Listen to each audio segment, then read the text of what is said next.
Muy buenos días. Bienvenidos a Las Verdades de Miguel en Televisión.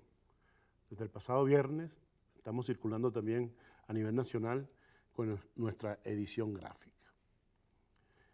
En esta oportunidad, en este programa, vamos a iniciarlo conversando sobre un escenario posible. Todos nos preguntan en las calles qué va a ocurrir, qué va a pasar. Y nosotros tenemos un escenario bastante difícil. Yo he sido, por ejemplo, testigo de cómo los medios de comunicación internacional nos han tratado como si Venezuela fuera una tierra en guerra. En el año 2014 me tocó asistir a unos eventos en Europa, invitaciones. Para ese entonces estaba en pleno apogeo la crisis de Ucrania. Y uno veía los canales de televisión y uno no sabía si estaba viendo a Ucrania o a Venezuela. Porque cada vez que se referían a Venezuela, las escenas de terror, las escenas de violencia eran indescriptibles. Y esa situación nos está llevando a dónde vamos, nos pregunta la gente.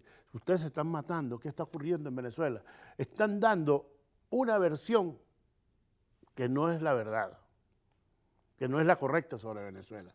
Tenemos ciertamente muchos problemas, tenemos ciertamente muchos, voy a decir, inconvenientes, tenemos una crisis en desarrollo, una crisis económica que ha ido tomando visos de conflicto social y político, que puede repercutir, óigase bien, en una guerra civil que sirva de pretexto para una intervención militar extranjera.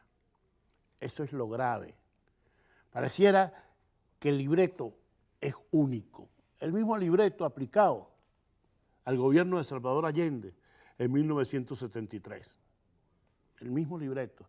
El mismo libreto aplicado a las llamadas primaveras árabes, a Siria, a Libia, porque ¿qué no dijeron de Libia antes de derrocar al presidente Muammar Gaddafi?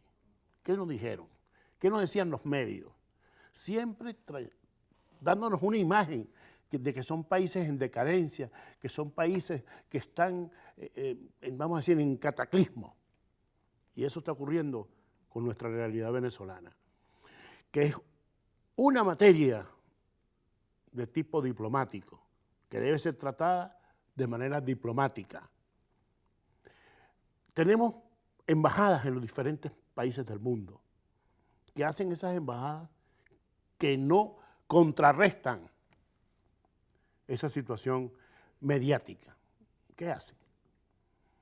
¿Qué hacen en Europa, por ejemplo? Tenemos embajadores. Bueno, ellos tienen que responder de inmediato. Vemos cómo la prensa española, todos los días, somos un tema de todos los días. Somos un tema de todos los días en Francia, en Inglaterra, en Italia. Nosotros vemos cómo la iniciativa de socialismo a la venezolana está recibiendo plomo por todos lados. Por todos lados. Que es una iniciativa que no tiene mucha diferencia de otras. Nacionalizaciones, congelamiento de los precios de los productos básicos, aumento de los salarios, tomas de tierra, etc. Eso nos dice que el conflicto venezolano tiene múltiples facetas, incluyendo entre ellas la lucha de clases, el enfrentamiento de opuestos, entre revolución y contrarrevolución, entre fascismo y socialismo. Hay un punto que incide en el desarrollo de esta crisis política, que es la división de las fuerzas revolucionarias. Esta reside en el descontento hacia cómo el gobierno ha tratado a la corrupción. Hay críticas muy fuertes, con nombre y apellido, hacia Manuel Barroso, Jessy Chacón, Andrés Izarra, y otros tantos con gestiones administrativas cuestionadas que hoy, en su mayoría, se encuentran en actividades diplomáticas fuera del país. También el gobierno es asediado por los sectores más radicales, que insisten en asumir el socialismo de una vez por todas. Acuérdense, no olviden el caso chileno con respecto al movimiento de izquierda revolucionaria, MIR, aquellos radicales que empujaban y llevaron a Allende al borde del abismo. Asunto todavía más grave, cuando en el seno del Ejecutivo gravitan los infiltrados, identificados con los sectores de la derecha, porque hay dentro del Ejecutivo infiltrados, sobre todo empresarios, que están identificados con sectores de la derecha. ¿A qué están jugando? ¿A qué juegan? No podemos pasar por alto la alta conflictividad en el campo, debido sobre todo a la actitud de los propietarios y a la radicalización de las organizaciones campesinas, saldándose todo ello con incidentes violentos. Se radicalizan las organizaciones campesinas y ocurren los enfrentamientos entre propietarios del campo y campesinos. Otro punto es la mayoría parlamentaria opositora. Oigan esto, está por jugarse una última y decisiva carta, la cual consiste en un proceso de destitución del presidente Maduro. Destitución. Se están jugando su última carta. Si no podemos con el revocatorio, vamos a destituir vía parlamentaria al presidente Maduro. No sé si eso está previsto en la Constitución. Se trata de ganar tiempo para impedir que el primer mandatario sea quien disuelva la Asamblea Nacional. Fíjense ustedes el enfrentamiento. En lo sucesivo, en lo que resta de año, uno de los problemas que ha de enfrentar el gobierno, y ya está manifiesto, es el descontento que a todas luces se vislumbra como una oleada de huelgas que pueden alcanzar su clímax con los paros eventuales de los petroleros y los eléctricos. Por último, no nos extrañen que tanto opositores como oficialistas se acusen mutuamente de los hechos violentos que se generen. El aumento de la violencia y el crecimiento de las organizaciones paramilitares provocarían entre la opinión pública la percepción según la cual el gobierno de Maduro no es capaz de mantener el orden público, lo que sirve de justificación para finalizar, justificación para el golpe de Estado que debe estar en desarrollo. Vamos a una pausa y regresamos con nuestro invitado de hoy, la diputada Mariana Lerín, del Partido Socialista Unido de Venezuela.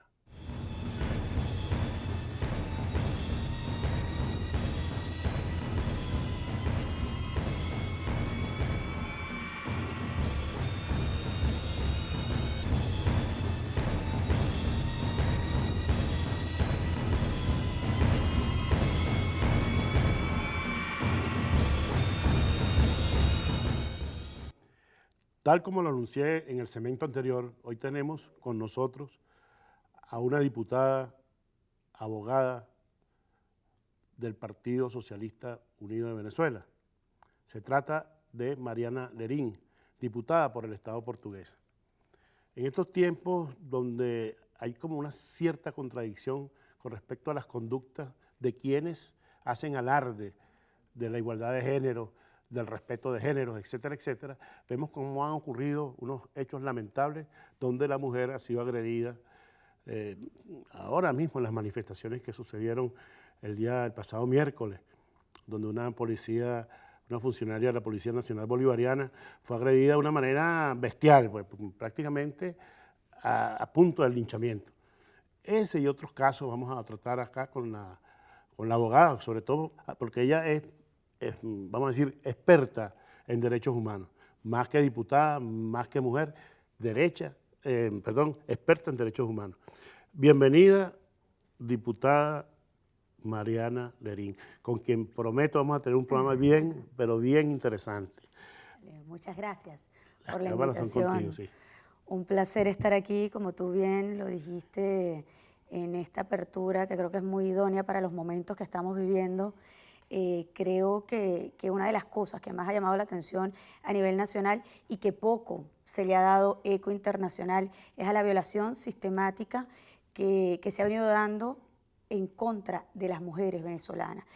Agresiones físicas que han llegado a límites terribles donde tenemos mujeres pues asesinadas vilmente por grupos desestabilizadores, por guarimberos, por manifestantes con sueldo, gente que sale a la calle a gritar, a formar escándalos, a armar pues el parapeto del cual tienen todo un guión que ha dejado pues saldos terribles, heridos, bueno, una cuestión dantesca, y además de eso, de lo que se habla aún mucho menos, que es el daño moral que le hemos venido haciendo. Lo que ha pasado con las rectoras del Consejo Nacional Electoral ha sido terrible, porque nosotros vivimos en un país donde, si bien allí incluso tenemos una deuda jurídica poco material hay acerca de resarcir los daños morales, cómo tú recoges todo aquello que dices de una persona, y en este caso de las mujeres, donde te metes en su vida personal, donde violas su intimidad,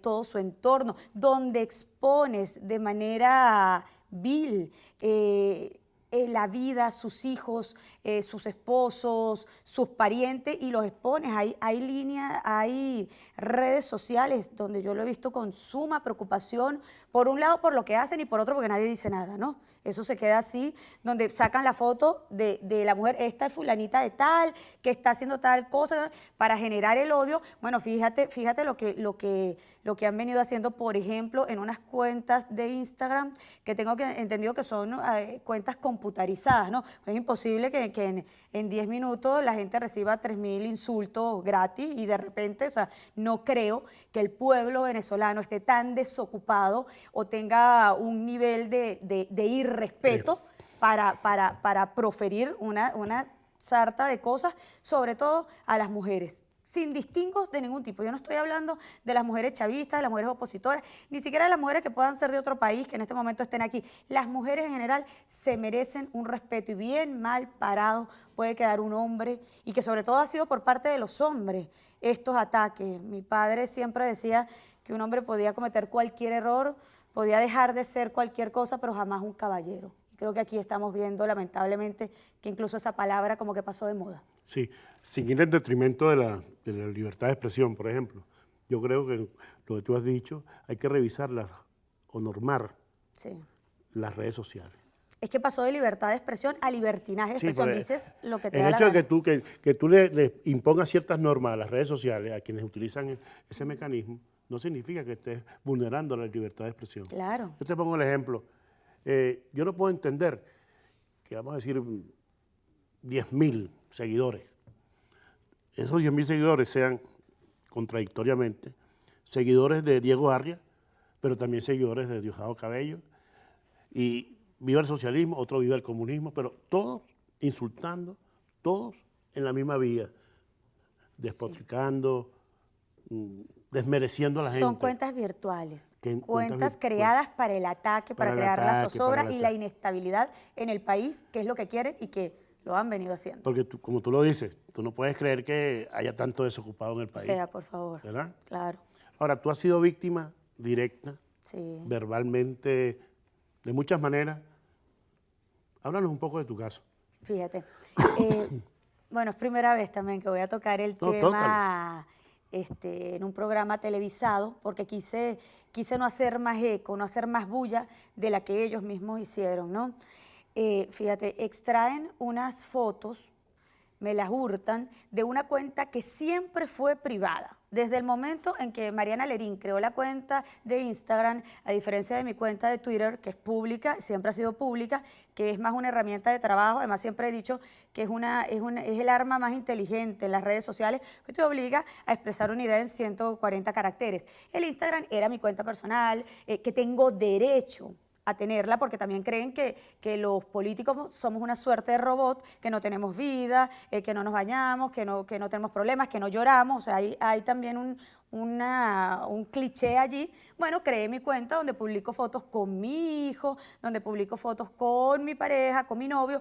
Todo el mundo en este país tiene una pareja, novio, esposo, concubino, lo que sea. Eso no tiene, creo yo, que no tiene nada extraño. Fotos en mi casa, fotos si viajo a la playa. Creo que en un país tropical todas las personas van a la playa. Yo no sé si tú le ves algo de malo a esa foto que ustedes están colocando allí. Fotos en trajes de baño, fotos que bueno, no creo que ofendan a nadie. Al contrario. Ah. Entonces, bueno, la saca una persona luego de una investigación, debo decirlo, de voluntad popular, se las vende un diario y el diario fue en ese momento fue online, la primero, luego de que tuve el derecho de palabra en contra, fui una voz fuerte en contra de la ley de amnistía, lo seré siempre, además ellos pasarán a la historia por esa ley que plantearon, creo que la ley más ilógica, más absurda que se haya creado en el mundo. Entonces elevé mi voz 2 segundos después, o sea, minuto y medio después de que me senté en mi curul, me convertí en tendencia.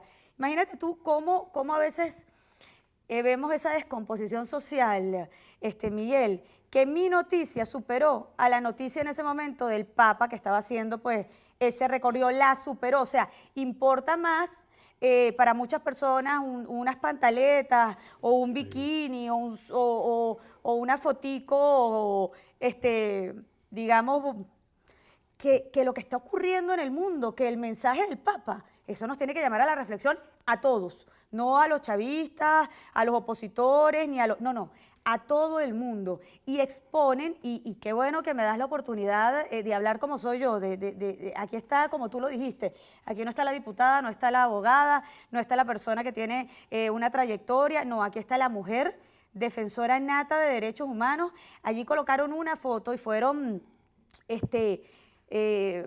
bueno, no sabría decirte la palabra, tan diabólicos que la colocaron, la expusieron y luego la borraron de mi hijo, de mi único hijo que tiene 9 años, mostrando su rostro, mostrando, o sea, eso es un delito, no pueden hacer eso. Me escribieron, que es bueno que lo sepan, porque ellos que hablan, que se sienten así, que tienen miedo, no, miedo tenemos nosotros. A mí me escribían por la cuenta de Twitter que yo iba a amanecer como Robert Serra. Todo eso está impreso, de todo eso se hizo la denuncia, que yo no iba a amanecer, que sabían dónde yo vivía, dónde vivía mi familia, dónde vivía mi bebé. ¿Tú crees que cómo Claro. se le puede llamar a eso? Sí. Vamos a una pausa y vamos a continuar esta entrevista interesantísima Gracias. con Mariana Lerín.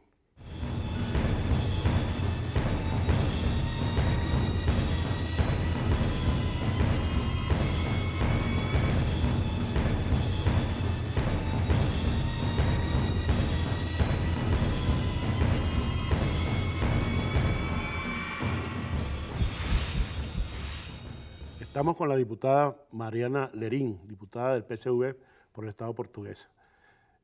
Todos tenemos una idea de lo que es la Asamblea Nacional, pero, sin embargo, no tenemos una versión exacta de lo que ocurre en ese. Muchas veces nos parece que fuera una pelea de gallos, se dicen cosas, se agreden entre los diputados, se transmiten imágenes al mundo que son bastante negativas.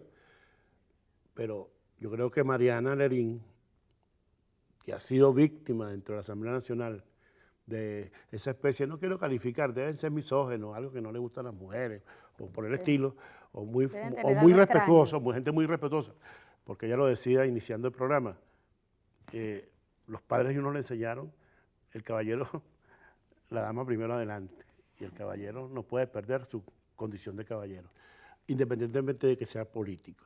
Háblanos, Mariana, de tu situación particular dentro de la Asamblea Nacional, porque eso nos puede enfocar cuál es la visión que tenemos, que tiene el país de la Asamblea. Fíjate, el pasado martes, que tuve también la oportunidad de tener el derecho de palabra, a ellos les ofendió mucho, que yo dije que el 85%, siendo generosa, de ellos se había levantado un día y, hola, buenos días, soy diputado. Nunca en su vida pensaron llegar a ser diputados. Pero producto de ese marketing, en lo que ellos son pues excelentes, y toda esa guerra que hicieron, pues ellos pescaron en Río Revuelto y ganaron una mayoría en la Asamblea Nacional.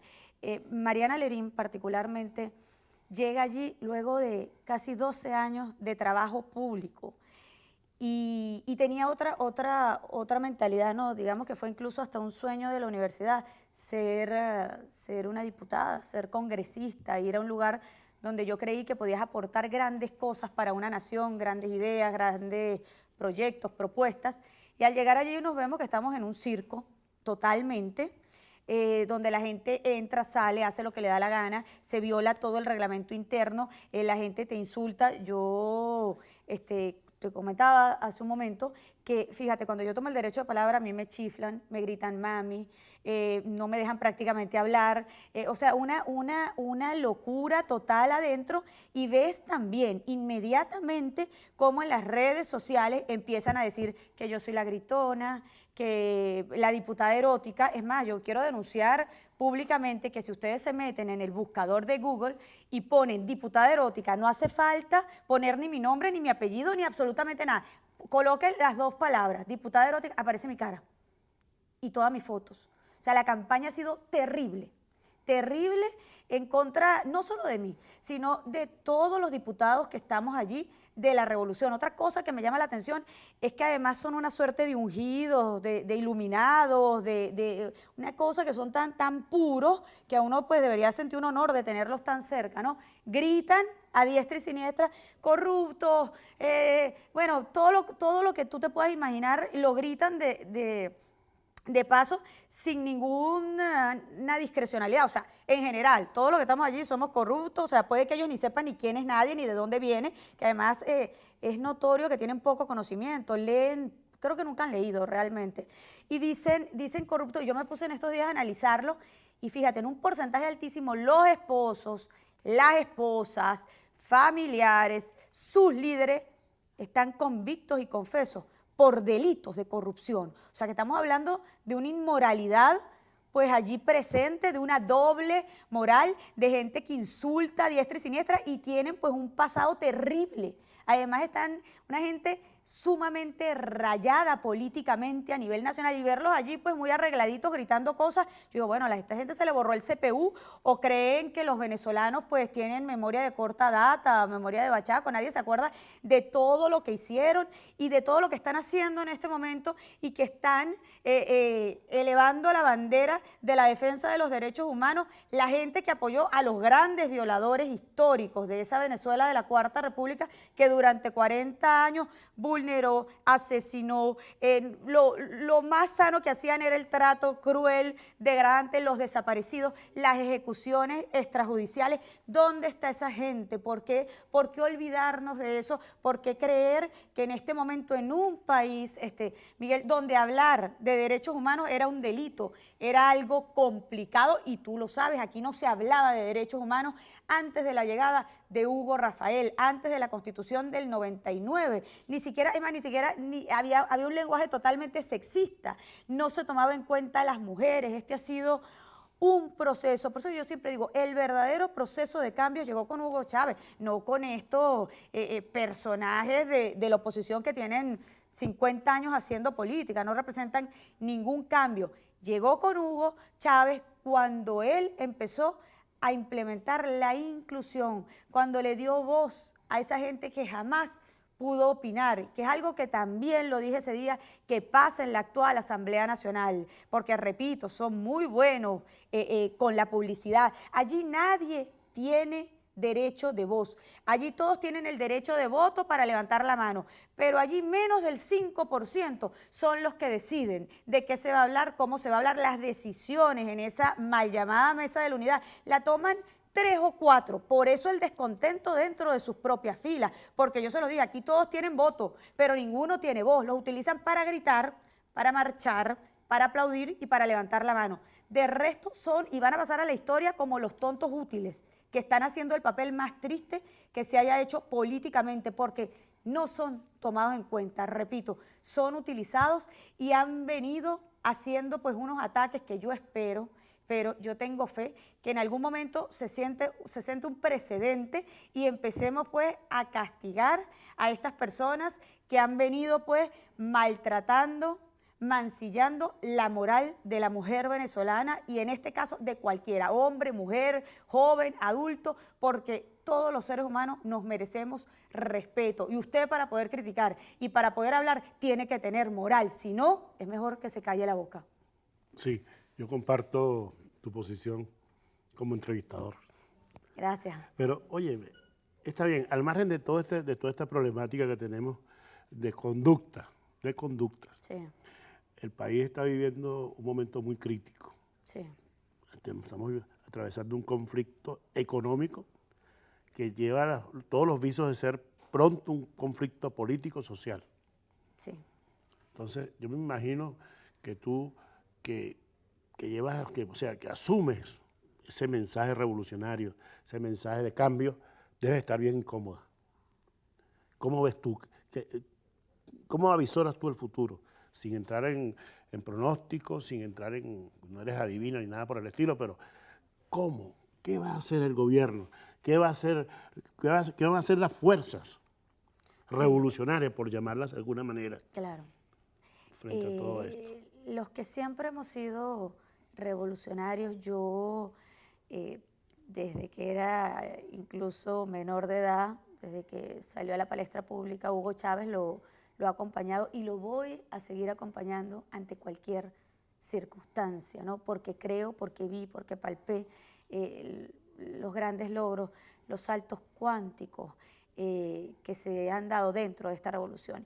Y tengo fe, mi fe se mantiene incólume en el pueblo, en esa sapiencia propia de él mismo, en esa sabiduría, en sentir que vamos a salir de esta crisis, primero aceptarla, aceptar que estamos inmersos en una crisis de múltiples aristas. No es solo una crisis económica, ya está, ya hay una crisis social, hay una crisis política, y más que ataques, pues en ese ámbito, repito, han sido terribles los ataques psicológicos que se le han dado a la población venezolana. Desde el gobierno revolucionario estamos haciendo los esfuerzos más grandes para poder combatir esto. También tenemos que recordar que este es la crisis más fuerte que hemos vivido económicamente, un país dependiente netamente de la renta petrolera. Los precios del petróleo cayeron abruptamente también por esas medidas capitalistas que se tomaron a nivel mundial, y bueno, hemos tenido que ajustarnos, ¿no? Que ajustarnos al nuevo modelo económico que en parte, fíjate, de todas las crisis se saca algo bueno. Eso también nos ha hecho volver a nuestras raíces, buscar otros medios de desarrollo de un país, de producción, de la siembra, de la cosecha de los rubros que se dan en una tierra tan fértil como la tierra venezolana, y allí hemos venido, pues porque por un lado hemos tenido una crisis nata producto de lo que te acabo de explicar, y por otro lado el saboteo, el acaparamiento, el cese de la producción, el cierre exprofeso de algunas empresas, y pues al mismo tiempo ver que ha servido de caldo, de cultivo para los ataques irracionales de esa derecha. Bien, vamos a una pausa y regresamos con Mariana Lerín.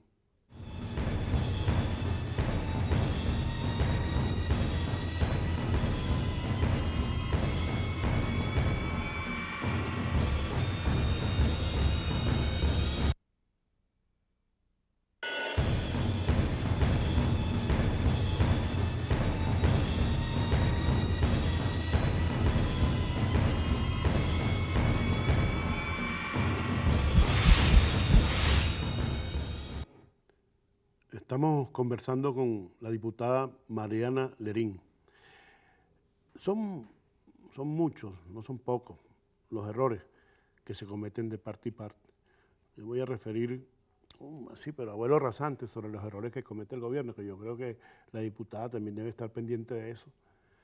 Es necesario enmendar la plana en muchas cosas, incluso en lenguaje, un lenguaje que contribuya más a la conciliación, independientemente, muchas veces en estos casos, Mariana, voy a tutearte, Claro. Es preferible poner la mejilla. Por ejemplo, ese lenguaje desmedido en contra del señor Almagro, independientemente de lo que él haya hecho, nos pone en una situación bien incómoda frente a la comunidad internacional, donde él lleva las de ganar. Pero bueno, vamos a obviar un poco ese es un tema que yo creo que para conversarlo en otras oportunidades. Vamos a hablar de cómo se están manejando los medios de comunicación, que me interesan y a la cual tú tienes una experiencia. Tú has recibido ataques desde medios como... El diario Tal Cual. El diario Tal Cual, un semanario ahora, Sí.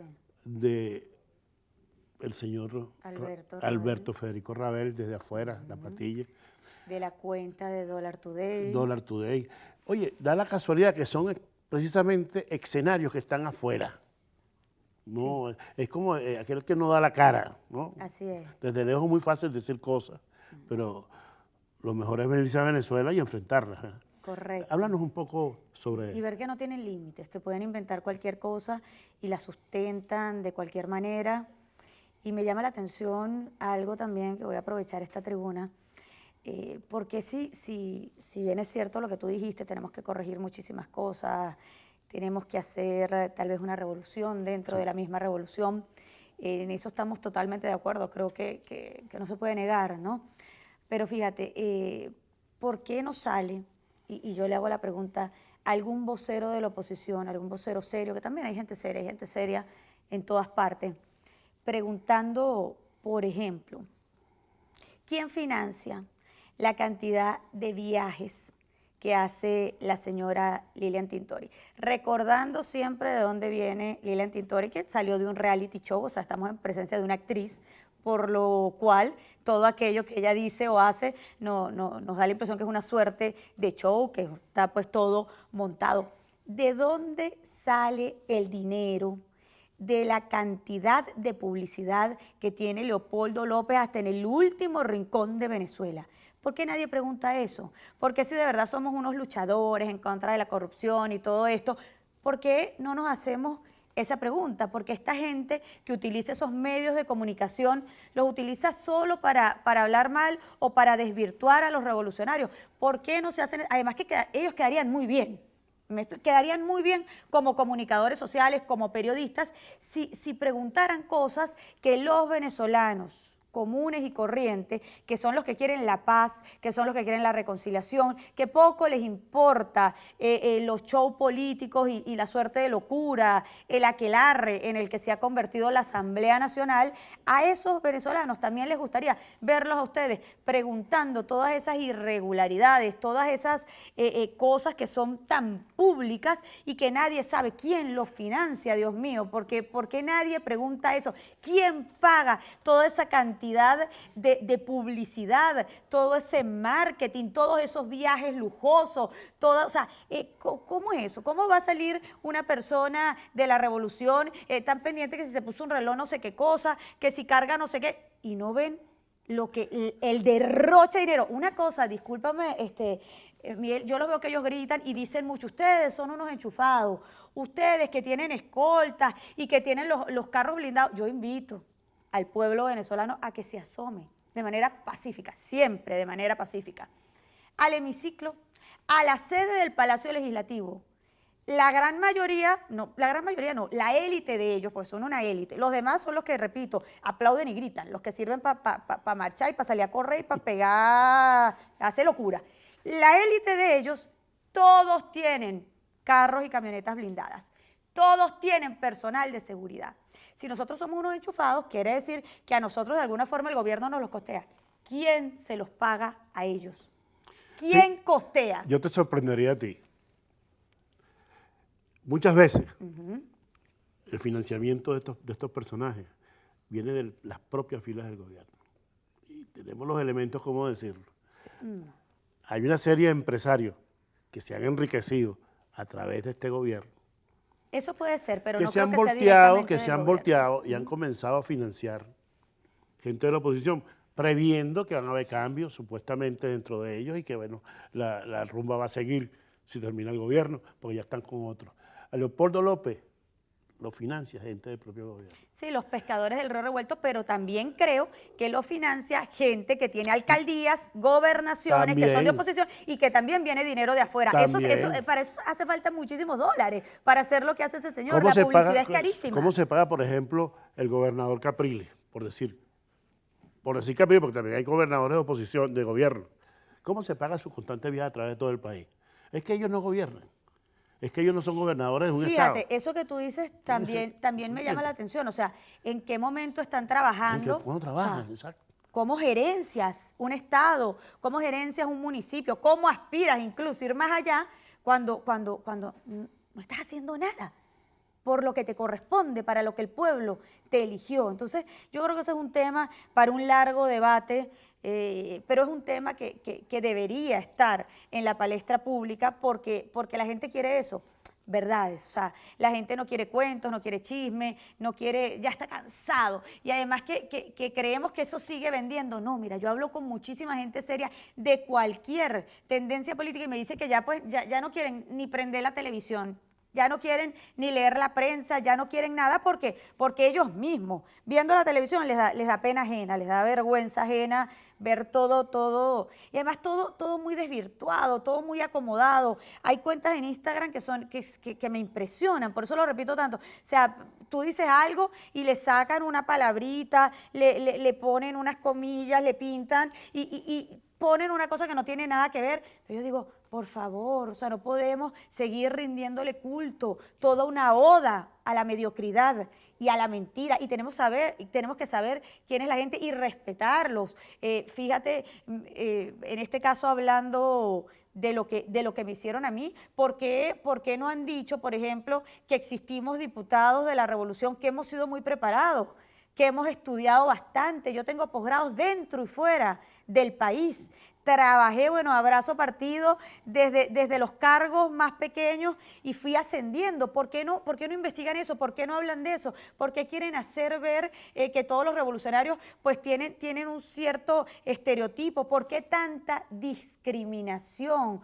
¿Por qué tanto odio? ¿Por qué tanta maldad? Esa es mi pregunta. Cuando del otro lado vemos cosas terribles, cosas peores que incluso de los señalamientos que hacen con personas del gobierno. Sí, yo creo que la situación en ese sentido es bastante delicada, muy delicada. Sí, porque cuando tú haces el llamado, ¿por qué tanto odio? ¿Tú serías capaz de debatir, por ejemplo, con Alberto Federico Ravel? Me supongo que sí. No, pero ¿no? por supuesto, yo me puedo sentar a hablar con cualquier persona. Yo en eso sí no tengo ningún tipo de complejo. Incluso a mí me gustaría que se diera en algún momento la oportunidad de poderle preguntar a toda esta gente que crearon esa matriz, o sea, primero, ¿qué ganan con eso? Exacto. O sea, ¿qué sacan con eso más que seguir dividiendo el país? Y fíjate, al final todo el mundo sabe, o sea, estamos, Dios no lo permita, tratando de llegar a una guerra civil que lo que puede traer es muertos. Imagínate. Y más muertos para Venezuela, en donde absolutamente todos los ciudadanos de este país perderían. Yo creo que es hora de tomar conciencia, de hacer una pausa. De hecho, te digo, gente de la oposición se ha acercado pidiendo el diálogo, un diálogo que ya se hace impostergable, un diálogo que debe darse de manera inmediata y el cese, porque además queda en evidencia esa ambición de poder tan terrible que tienen, esas ganas de asaltar Miraflores a costa de lo que sea. Ese no puede ser el fin de ningún político, de absolutamente ningún político. Y ellos incluso hacen los señalamientos que también de nuestro lado, nosotros lo que estamos defendiendo es la silla de Miraflores. La silla de Miraflores se la dio el pueblo a Nicolás Maduro y lo adjudicó el mismo CNE que los declaró a ellos diputados de esta patria. Entonces, ese es el llamado a todas las personas que puedan ver tu programa, que nos puedan escuchar. Nosotros estamos llevando en este momento ese mensaje de diálogo, de reconciliación, donde queremos sentarnos con quien sea, en el escenario que sea, para poder buscar las soluciones. Repito, lo que quiere Venezuela es soluciones a los problemas que tenemos y que no negamos que existen y que están en la calle. Así que ese es el llamado y un llamado de profundo respeto, incluso de solidaridad entre compatriotas. Sí, yo me siento de verdad bastante optimista escuchándote. Me siento contento porque sé que hay reservas. Sé que el país tiene reservas, no solamente en el gobierno, en la oposición también las hay. Claro. Y que eso es importantísimo, porque no todos los caminos están cerrados para Venezuela. Yo te agradezco mucho tu intervención, te agradezco que hayas aceptado nuestra invitación y en lo sucesivo, en cualquier momento, ojalá vuelvas a dispensarnos una visita. Cómo no. Gracias, Mariana. Un placer. Gracias a ti por la invitación y por el trabajo que has venido haciendo y que se te reconoce a nivel nacional. Muchas gracias, Miguel. Vamos a una pausa y regresamos.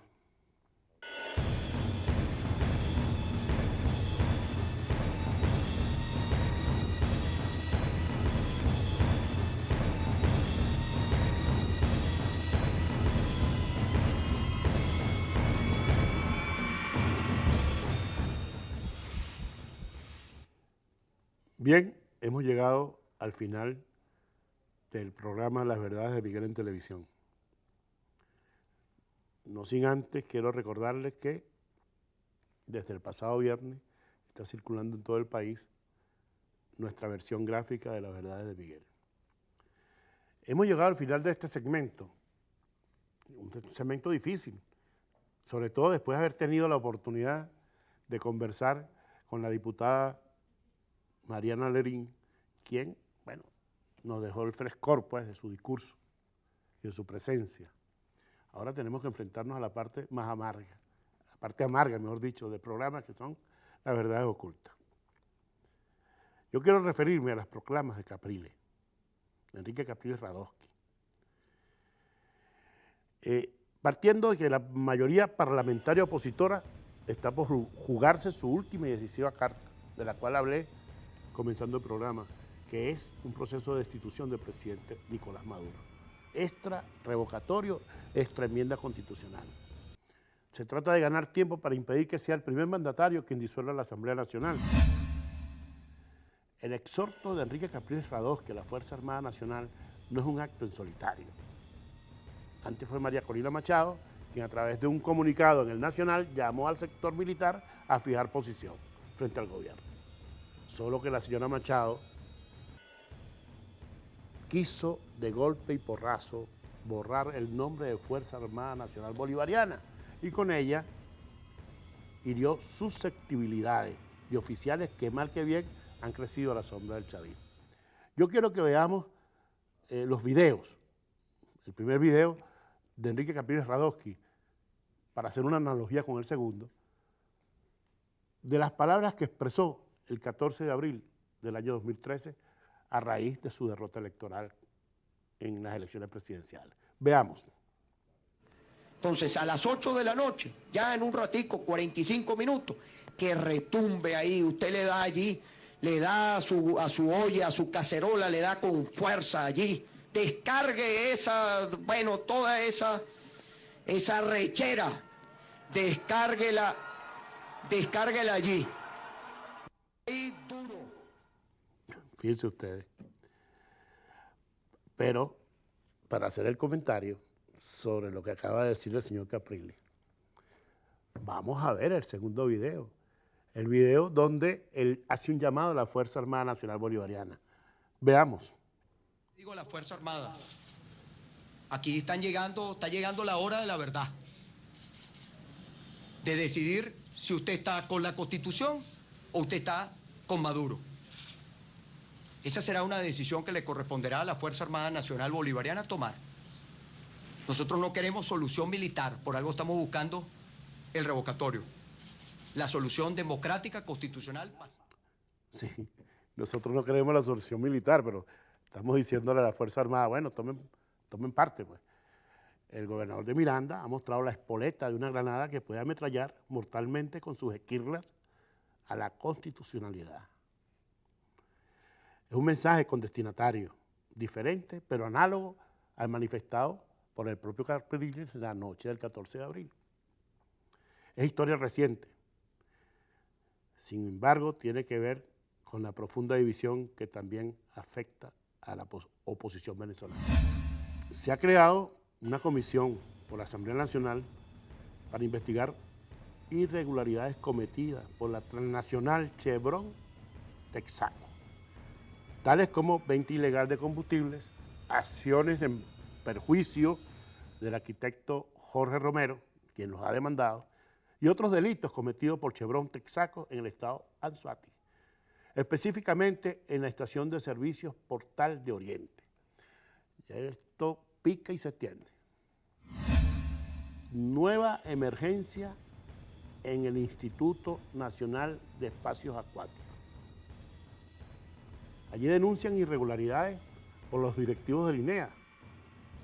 Además, señalan al ministro de Transporte Acuático y Aéreo como apoyo de los funcionarios que han incurrido en ilícitos o en presuntos ilícitos en esa institución.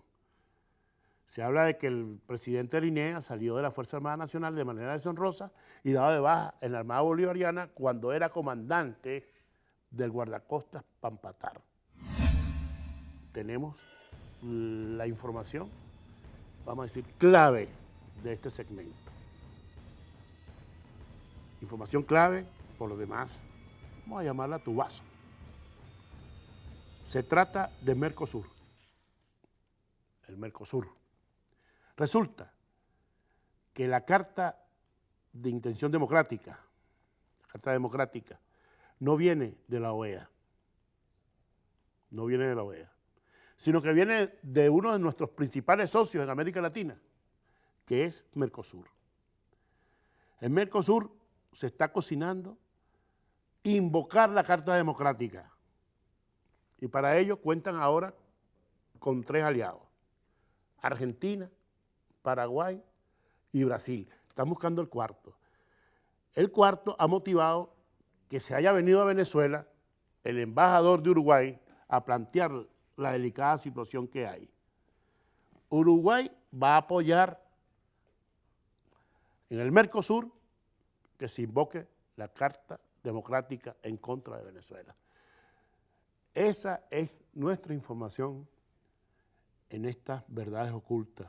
Información, por demás, yo creo que merecedora de titulares amplios en la prensa nacional.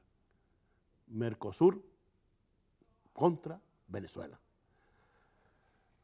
Voy a despedir el programa esperando que haya sido de verdad, que haya llenado las expectativas de todos ustedes.